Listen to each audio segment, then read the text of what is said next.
In the coffee sector, we are on track to increase exports from 51,000 metric tons this year to 150,000 metric tons by 2027.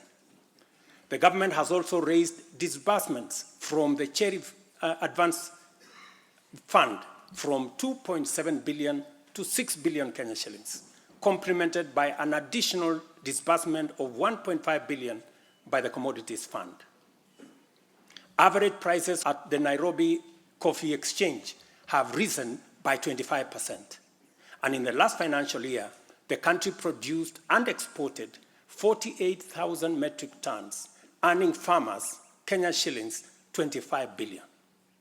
Additionally, 320,000 bags of fertilizer have been allocated specifically for the coffee sector, and we will be working with cooperatives to make sure this fertilizer is distributed at the nearest possible destination to the farmers.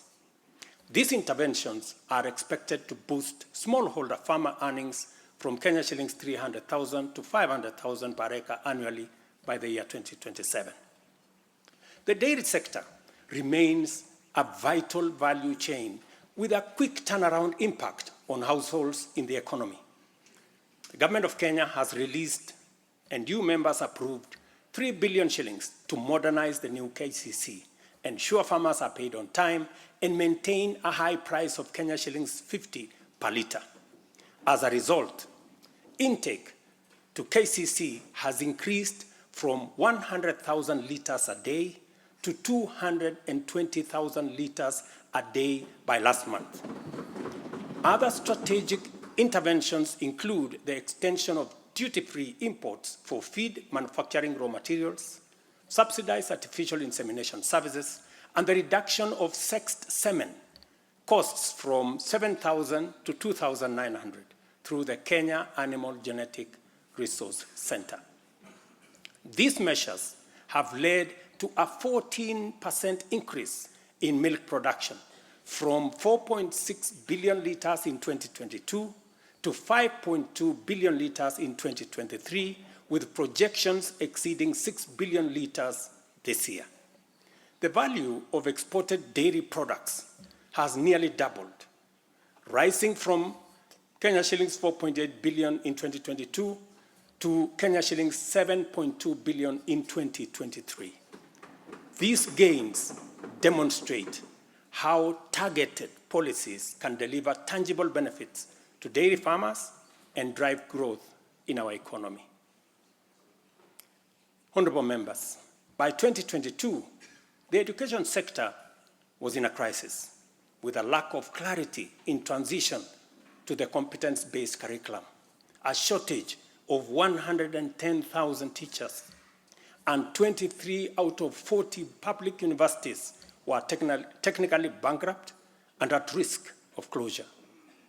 Among those facing severe challenges were huge institutions such as my own alma mater, University of Nairobi, Kenyatta University, Moi University, Egerton University, Maseno University, Masinde Muliro University.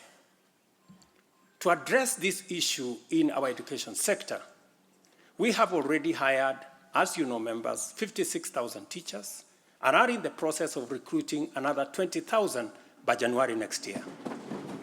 We have also ensured the seamless transition of learners from primary to junior secondary and domiciled grades 7, 8, and 9 in primary school, optimizing the use of existing infrastructure, ensuring the safety of young learners, and protecting parents from the high costs associated with boarding schools far away.